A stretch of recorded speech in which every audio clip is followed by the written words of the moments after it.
So I'm going to start by showing you guys my tweet, okay? I tweeted out earlier and I said, what do you think is happening over at Facebook? Here it is. This is my tweet.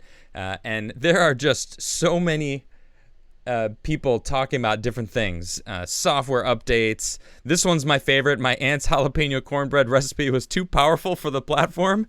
I love that. And then, of course, there's all these people who are like, I want that recipe. Someone spilled their Soylent in the LAN room. Hostile takeover by MySpace. Lots of good stuff here. But a lot of the people, here's from DJ Freedom Rockets, which of course he's a little on the conspiracy side. He said their PSYOP whistleblower on 60 Minutes last night clearly didn't fool anyone, so now they're deleting servers and selling assets. So I don't know about that. Their stock did fall like crazy, and at this point, I didn't really know what was going on about anything, but he responds here. He said she literally ran the entire misinformation department for Facebook.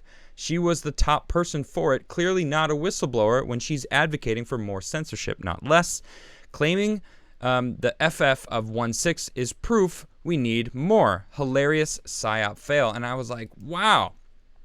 So I started looking into this 60 Minutes thing, and in fact, I found it and watched it. And this is quite a long article, which sums up the whole interview. And I'm not going to read that because I saw it and I got the gist of what she was saying. Now, before the election last year in 2020, Facebook started implementing algorithms that stopped the sharing of fraud, voter fraud stuff, right? Preventing people from sharing that stuff and keeping the election fortified. We'll say that, right? Because there was that Times article that came out, or was it? I think it was the New York Times, that they fortified the election. It's not really the subject at hand that I want to talk about, but they came out and made these algorithms that prevented people from spreading misinformation. And she was all about it because she had a close friend who she claims she lost to misinformation on Facebook. She didn't get into details. Maybe she does later or in some sort of fashion. I didn't catch that, but she was all about wanting to work for Facebook to stop the spread of misinformation. Now, after the election ended and Joe Biden won the election, I say it like that for obvious reasons. She saw that Facebook then stopped that algorithm. They went back to prioritizing making money over stopping the stem of misinformation. And this is from the New York Times. Whistleblower says Facebook chooses profits over safety. Now that's what she says, right? It was, well, they want to make money and they don't really care about people getting hurt from misinformation, which between you and I've seen what they call misinformation, or what they call, misinformation. I mean, half of it might be misinformation, but the other half is just stuff that blows up their narrative, right? I mean, who decides what misinformation is? And if you know the scientific facts, like if you read the actual medical reports and you've seen, which I personally have, I've read so much of different things pertaining to, the jab, right? I got to be very careful because I don't want to get in trouble for. I'm not saying there's any I'm not a doctor, right? But I've read the stuff and then I've seen what they claim is medical misinformation, right? And I'm like, how? Like, how is that? It's not. It's actually, here's the study that I've read, and I can't even say that, right? For fear of losing my channel, which is crazy. But so to get back to this whistleblower, right? She's talking about how they stopped this algorithm and they went back to trying to make money, trying to push stuff that makes the money, makes the clicks, whatever. And then January 6th happened. And she's like, see, it's Facebook's fault because they stopped that algorithm. And then all these people were able to cause an insurrection. And this pisses me off because I was there that day. Many of you know, I've talked about it multiple times. I even did a live show that night talking about how it wasn't that big of a deal. It wasn't. It was not an insurrection. Every time they call it an insurrection still is before the FBI came out, which was, I think, a month ago now. They said, look, there was no insurrection. There's no evidence, right? Excuse me. They said scant evidence, which is akin to saying there's nothing. There isn't. There was no insurrection. There was no tie to Trump and all the people that went in. They disproved it all. So it's this whole Charlottesville thing again. Well, we're just going to keep repeating this lie over and over again. This woman was saying that because directly Facebook changing those algorithms, it caused the January 6th insurrection, which is BS, because it was not. It was a bunch of peaceful people. I sat in the crowd listening to Trump speak. There was a lot of people. A lot of people. And guess what? They were staying until he stopped speaking. And then they walked over to the Capitol. Everything you see about January 6th happened before Trump even stopped speaking.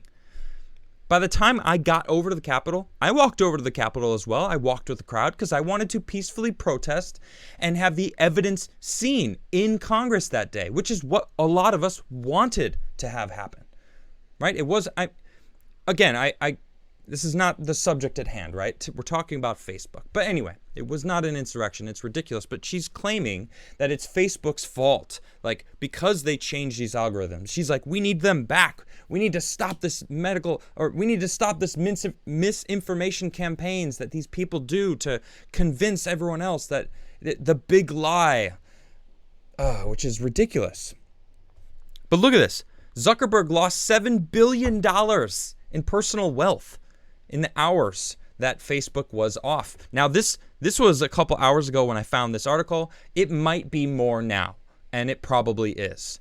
But there is a funny, someone posted this, which I thought was really funny. Facebook tweets, I have information that will lead to the arrest of Hillary Clinton. Oh, I don't know. But then I found this. And I don't know if this is directly correlated with what happened today. And I think this might be the reason, is because they needed to lock it down and get a hold of whatever happened. Personal information of more than 1.5 billion Facebook users sold on a hacker forum. The private and personal information of over 1.5 billion Facebook users. This is insane. It was being sold on a popular hacking-related forum, potentially enabling cyber criminals and unscrupulous advertisers to target internet users globally. Data scrapers are selling sensitive personal data on those 1.5 billion users. Data contains users' name, email, phone number, location, gender, and user ID. It appears to be authentic, personal data obtained through web scraping. Data can be utilized for phishing and account takeover attacks. Sold data claims to be new from 2021. This is from late September in 2021. A user-known hacker forum posted an announcement claiming to possess the personal data of said users. The data is currently up for sale on the respective forum platform, with potential buyers having the opportunity to purchase all the data at once or in smaller quantities. One prospective buyer claims to have been quoted $5,000 for the data of 1 million Facebook users' accounts. It's crazy.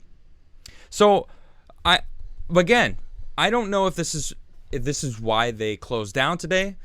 Some people were saying that they had a DDoS attack because, it's Facebook.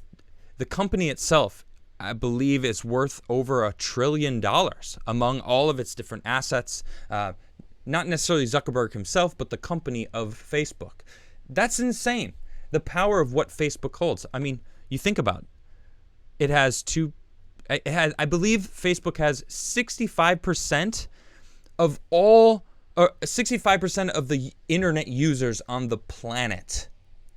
That's an insane number and an insane amount of power that one company has, especially for a company that no one voted for or anything.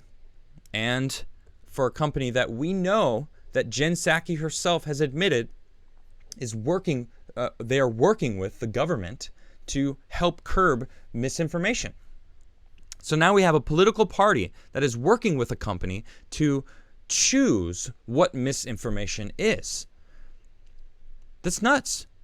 I even got one of my strikes on YouTube for quoting Mark Zuckerberg, quoting him on his opinion, on his viewpoint on the jab, right? I mean, just for a lack of wanting to, whatever, the vaccine, right? I mean, that's what he was talking about. I'm not talking about it right now. I'm talking about Facebook, but I'm sure more information is going to come out, and we will actually see. It looks like some people in chat have some information about it, but we'll get into that at the end. So I don't know.